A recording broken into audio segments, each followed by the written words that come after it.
لہذا جو سیدہ کو چھوڑ دے وہ کبھی بھی خدا تک نہیں پہنچ سکتا۔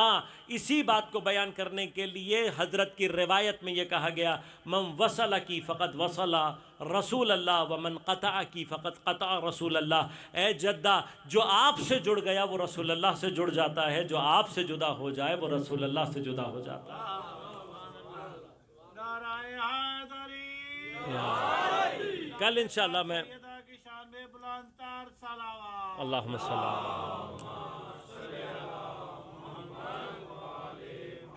کل انشاءاللہ گفتگو کو یہاں سے شروع کروں گا کہ جب ہم نے کہا کہ حضرت سیدہ سلام اللہ علیہا اسماء و صفات سریہ، تو اس ذات کے اندر سر کتنا ہے، کس قدر سر ہے، کہاں کہاں سر ہے، انشاءاللہ وہ آپ کی خدمت میں عرض کروں گا۔ مقامات سریہ پروردگار کی اسماء اور صفات، لہذا جو بھی حضرت زہرا کے حوالے سے کبھی بھی گفتگو کریں یہ یاد رکھیے گا کہ سیدہ وہ ذات ہے ہی نہیں جو آسانی سے سمجھ میں آ جائے۔ سر کی اصل سر کیا ہے؟ سر کی اصل و حقیقت یہ ہوتی ہے، آسانی سے سمجھ میں نہیں آتا۔ سر ہوتا ہی سر اس وقت ہے کہ جب وہ آسانی سے سمجھ میں نہ آئے۔ اب جو ذات زمین پر اللہ کے اسماء و صفات سریہ کی تجلی بن کر آئی ہو، اسے عام ذہنوں سے، عام عقلوں سے سمجھا جا ہی نہیں سکتا۔ لہٰذا اسی وجہ سے میں نے کل آپ کی خدمت میں عرض کیا تھا، جواب آج دے رہا ہوں کہ جب تک کوئی اوقات پیدا نہ کرے ذکر سیدہ کر ہی نہیں سکتا۔ لہٰذا اگر آپ کہیں اور کسی بھی مکتب کو دیکھیں، کسی بھی جگہ جائیں جہاں پر آپ کو لوگ ایسے نظر آ رہے ہوں کہ جو جناب سیدہ کا تذکرہ نہیں کر رہے، تو بس یاد رکھنا سیدہ کا ذکر کرنا اوقات چاہتا ہے، حیثیت چاہتا ہے۔ ہر ایک کے بس کی بات نہیں ہے کہ ذکر جناب سیدہ کر سکے۔ جب ذکر نہیں ہضم ہوتا تو فضائل کہاں سے ہضم ہو گئے؟ اور یہی وجہ ہے چونکہ سری ہے ذات، لہٰذا عجیب ذات ہے، انشاءاللہ کل تفصیل سے عرض کروں گا، لیکن ایسی ذات ہے کہ جس نے اپنی قبر کے نشان کو چھپا کر اپنے ظالم کے چہروں پر سے نقاب اتارا ہے۔ مجھے واقعاً سمجھ میں نہیں آتا۔ 13 میں سے 12 معصومین علیہ السلام کی قبور کے نشان موجود، اگر موجود نہیں ہے نشان تو جناب سیدہ سلام اللہ کیا کر گئی بی بی؟ اپنی قبر کے نشان کو چھپا کر اپنے قاتلوں کے چہرے سے نقاب۔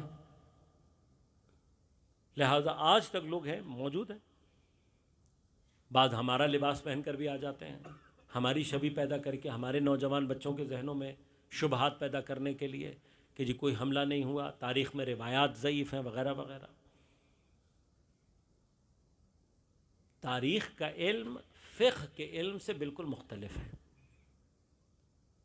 یہ جو سند کی بحث کی جاتی ہے نا کہ جی سند محکم نہیں ہے، سند کا استحکام، سند کا محکم ہونا، اس کا ثقہ ہونا، یہ ساری کی ساری بحث ہے فقہ میں۔ جب فقہ میں بھی کہاں، جہاں حلال اور حرام کے درمیان واجب اور حرام کا تعین کرنا ہو، وہاں پر روایت کا محکم ہونا فقیہ کے لیے ضروری ہوتا ہے۔ کیوں؟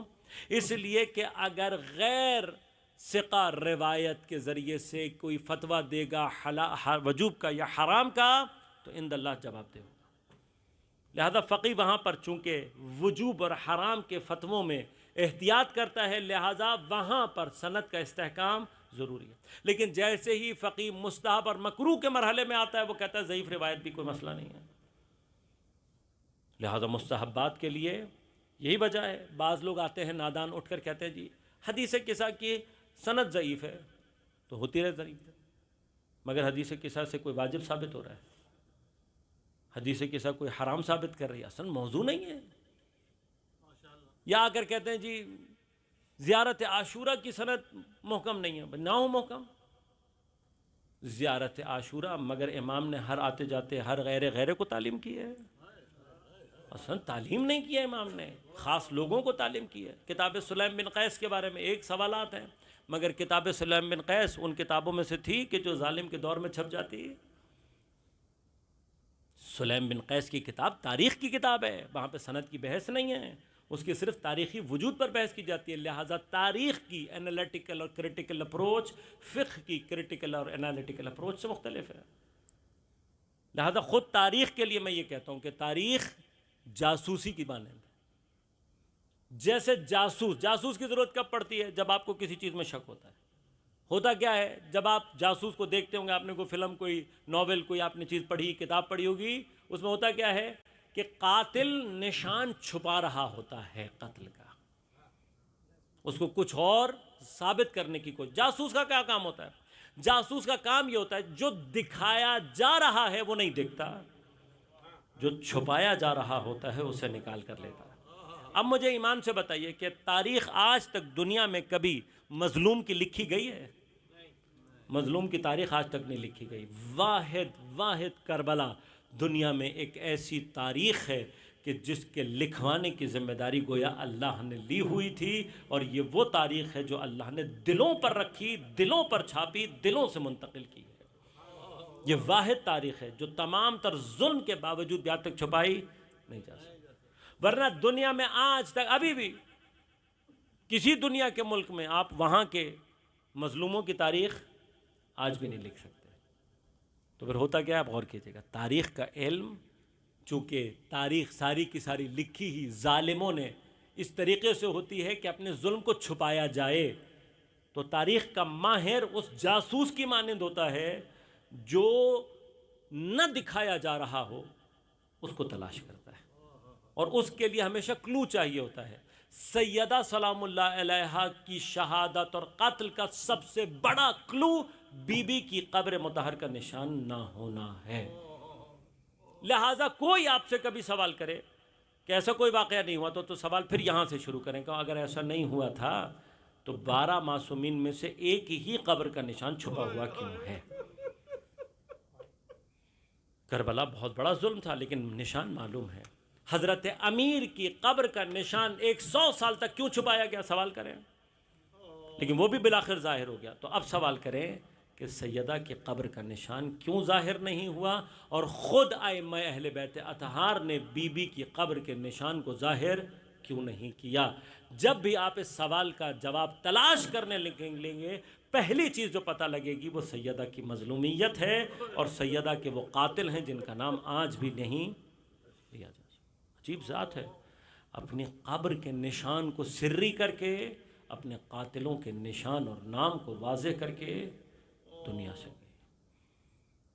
سیدہ کی مظلومیت پیغمبر کی شہادت کے ایام سے شروع ہوئی ہے۔ جب سیدہ دیکھ رہی ہے کہ میرا بابا اپنی ہی امت کے ہاتھوں اس قدر مجبور ہو گیا کہ اب پیغمبر امت کو حکم دے رہے ہیں اور امت حکم ماننے سے انکار کر رہی ہے،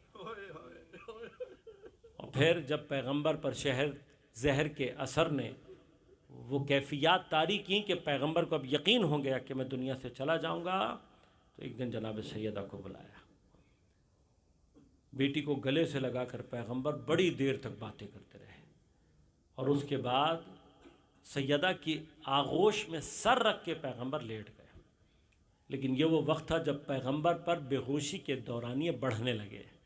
سیدہ سے باتیں کرتے بے ہوش ہو جاتے، پھر باتیں کرتے پھر بے ہوش ہو جاتے۔ ایک دورانیہ غشی کا جب طولانی ہوا تو اس دوران کسی نے دروازے پر دستک دی۔ جناب سیدہ نے پوچھا کون ہے؟ کہا مسافر ہوں، پیغمبر سے ملنا چاہتا ہوں۔ بیوی نے فرمایا ابھی میرے بابا استراحت کر رہے ہیں، تھوڑی دیر میں آنا۔ کچھ دیر کے بعد اس نے دوبارہ دستک دی، سیدہ نے دوبارہ وہی جواب دیا، وہ چلا گیا۔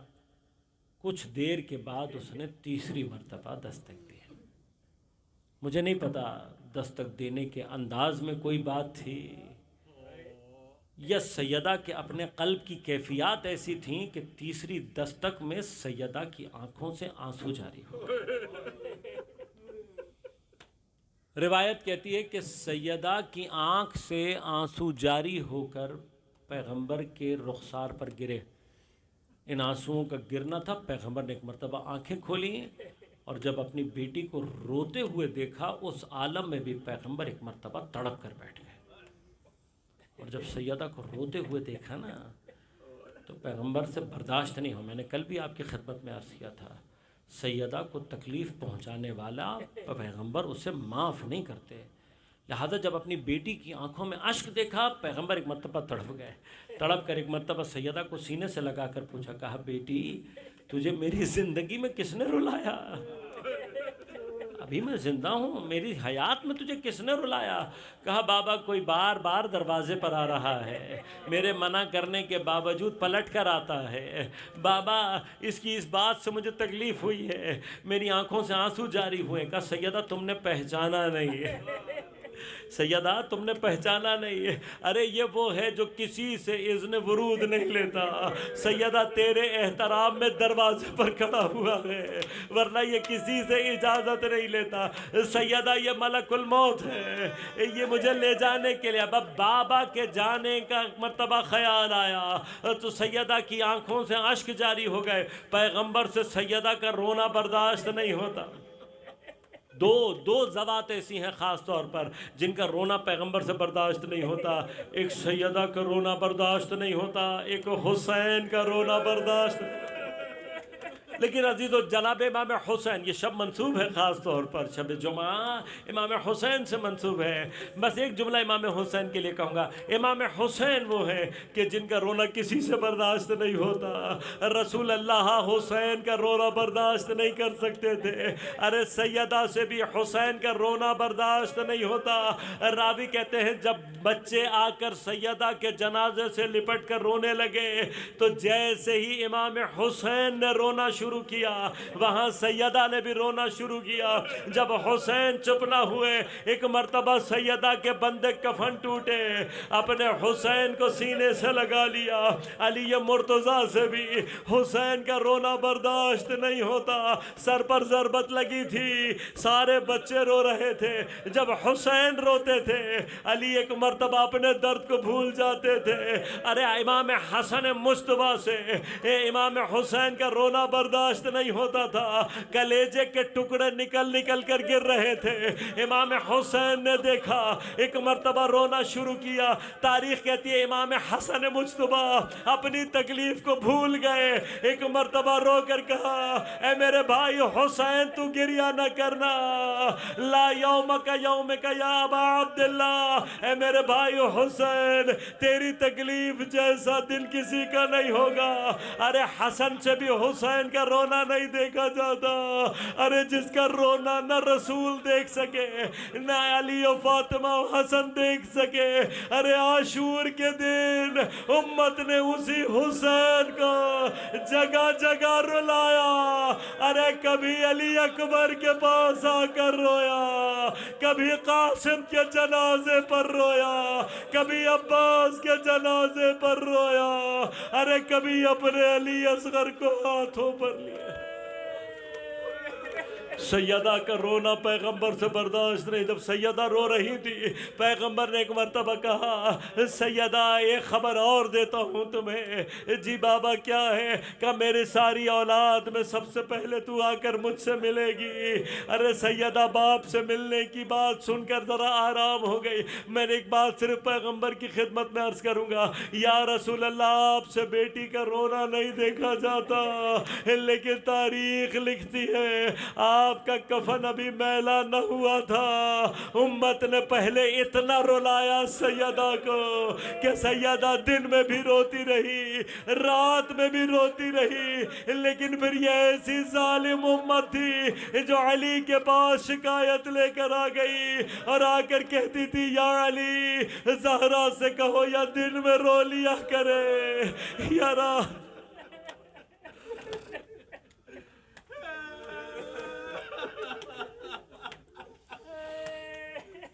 الا ولعنت اللہ علی القوم الظالمین وسيعلم الذین ظلموا ای منقلب ینقلبون. بار الہ ہماری عبادت کو اپنی بارگاہ میں قبول و منظور فرما بحق زہرا و ابیہا و بعلہا و بنیہا. رونے پہ پہرا مصائب کا صحرا